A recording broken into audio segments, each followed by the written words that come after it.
Welcome back to the deep dive. Let's start with a feeling. You probably know it well. It's that constant pressure cooker of modern life. Maybe you've, checked all the boxes externally, career's going well, busy social life, you're consuming all the right content. But underneath all that success, there's this low hum of anxiety, almost electric. Yeah, it's that feeling that everything's kind of shaky, right? Like you're building on sand. You know deep down that the job, the relationships, even just your daily routine, they could all shift. Or just poof, vanish. And we keep looking for, I don't know, the next big system, a new app, some plan to get control over all that external chaos. Exactly. So what if the real key, the thing that gives you actual unshakable stability? What if it wasn't some new tech invention? What if the best user manual for dealing with the chaos of, well, now, was actually written like 5,000 years ago? That's the paradox, isn't it? That's what we're really digging into today. We're looking at a kind of wisdom that, well, it functions less like a religion, honestly, and more like a fundamental operating system for reality, an ancient one. We're essentially trying to crack open what you might call the Shiva code. Right, so our mission here is to explore how these principles, the ones linked to Shiva, often called the Destroyer, which sounds kind of scary, Yeah. how they're actually this incredibly counterintuitive guide to finding your center, finding it when the world just won't stop spinning. We want to help you tap into that core inside you that, well, that just doesn't get knocked over. Fundamentally unshakable. Okay, so to make this concrete, we need a real-world example, someone actually living that frantic modern life. Let's take Alex. Alex, okay. So Alex is a project manager working at one of those booming tech startups in Austin. You know the type. He looks successful from the outside, definitely. Got the standing desk, subscribes to all the premium productivity apps, his calendar, so meticulously color-coded it could, I don't know, hang in a gallery. But yeah, the internal reality was, well, it was stress. The source material paints a picture of someone constantly on edge, like just one missed deadline, one little thing going wrong, and he'd be right on the verge of a serious panic attack. Plus, the external pressures were mounting, whispers at work about restructuring. Oh yeah, the classic corporate dread word. Exactly. And his relationship was feeling the strain because he was basically glued to his phone 24/7. And then there's the constant comparison game, seeing friends on Instagram buying houses, getting these big promotions.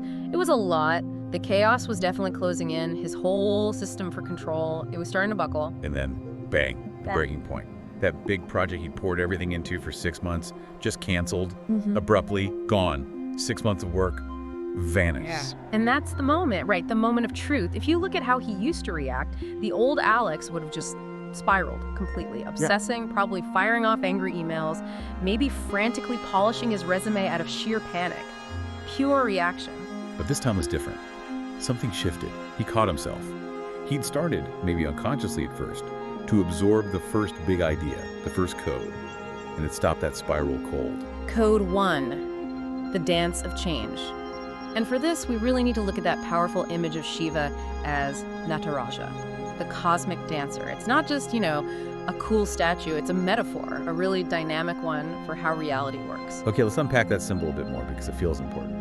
Nataraja, he's dancing, right? Inside this circle of fire. Exactly. The fire represents the endless cycle of time, cosmic creation. And he's dancing. It's constant motion. And look under his foot. There's a figure, a dwarf, a Pasmara.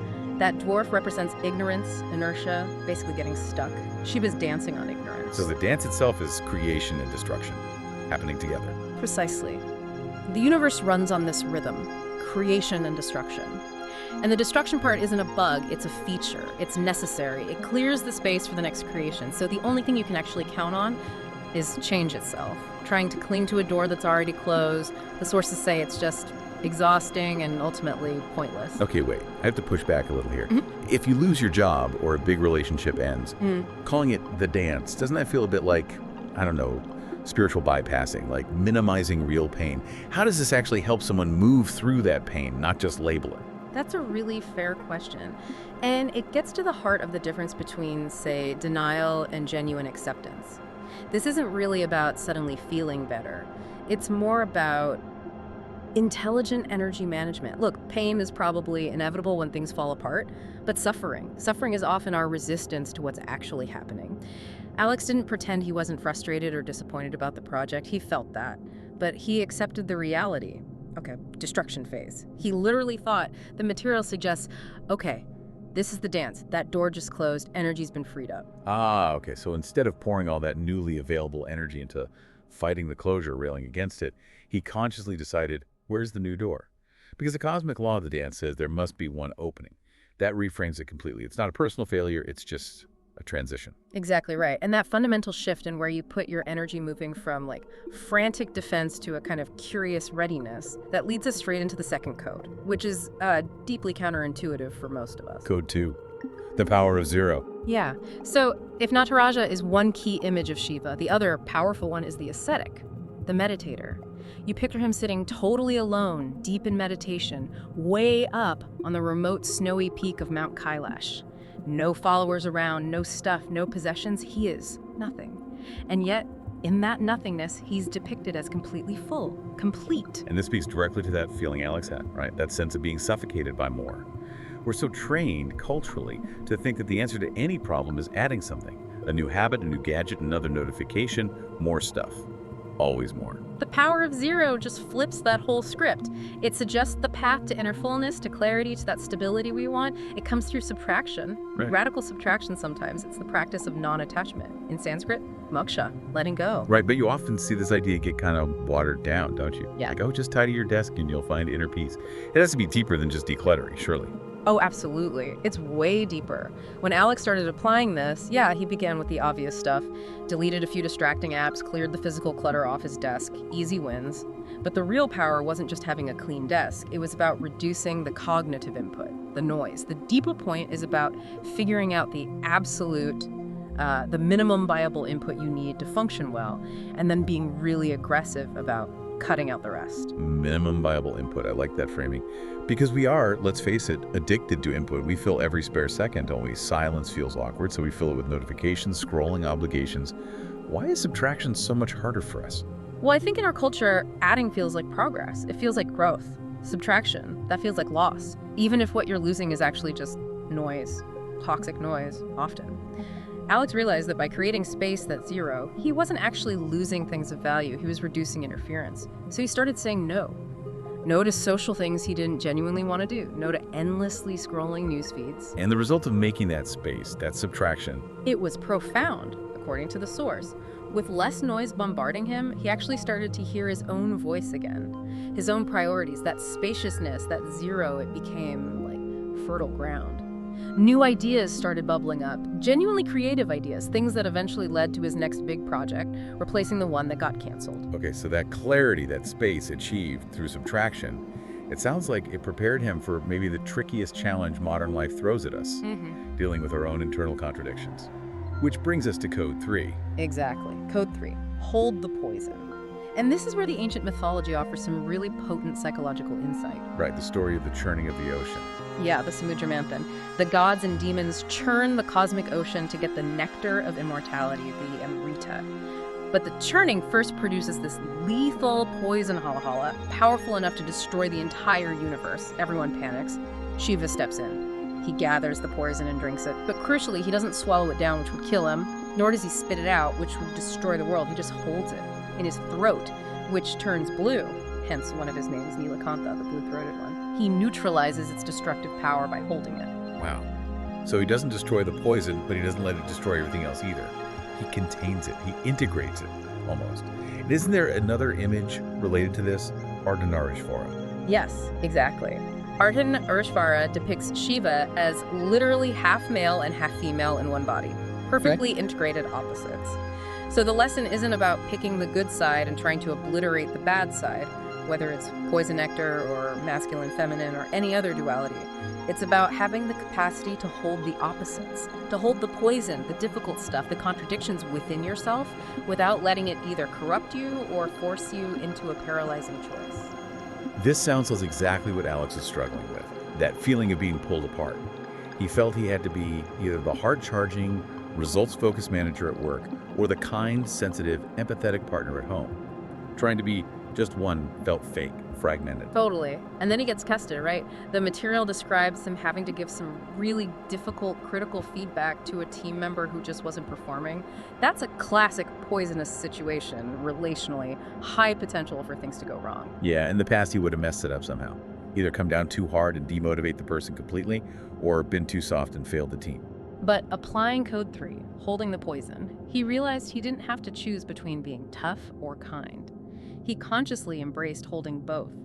The absolute necessity of being firm about the performance standards and the genuine desire to be compassionate and supportive towards the individual. So he managed to deliver the tough feedback, but with empathy, with care. That's it. He held the poison of the difficult message, but he didn't let the potential unpleasantness turn him into, a harsh manager. That integration, being simultaneously firm and compassionate, that's what made him feel whole. And interestingly, it also made him a much more effective and respected leader. Okay, let's pull this all together. We started with Alex, completely swamped by external chaos, feeling like he was losing control. After internalizing these 3 codes, what's the big picture? What's the outcome? I think the key outcome is that he wasn't magically saved from the chaos. The chaos didn't disappear. But he gained an internal structure, kind of internal operating system, to handle it effectively. He accepted the dance of change, right? So the project cancellation wasn't the end of the world, it was a pivot point.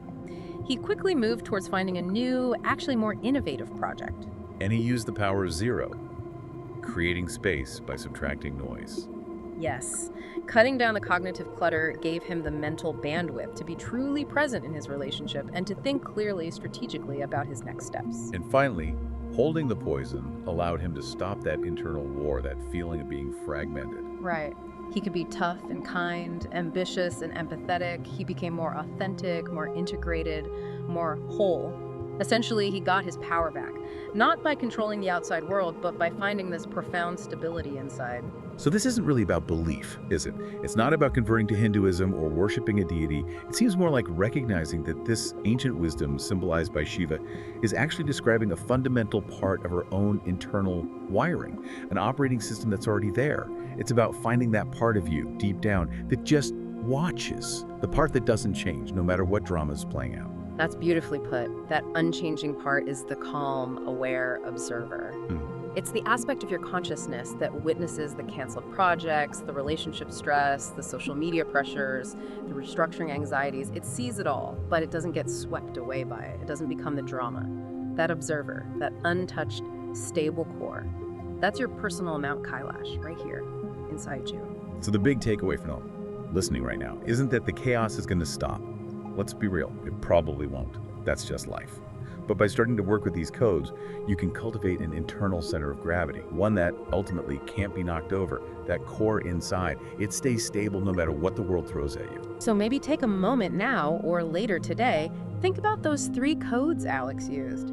The dance of change, the power of 0, hold the poison. And ask yourself, where in your life right now, maybe at work, maybe in a relationship, maybe just in your own habits, where do you most need to stop clinging to a door that's clearly shut?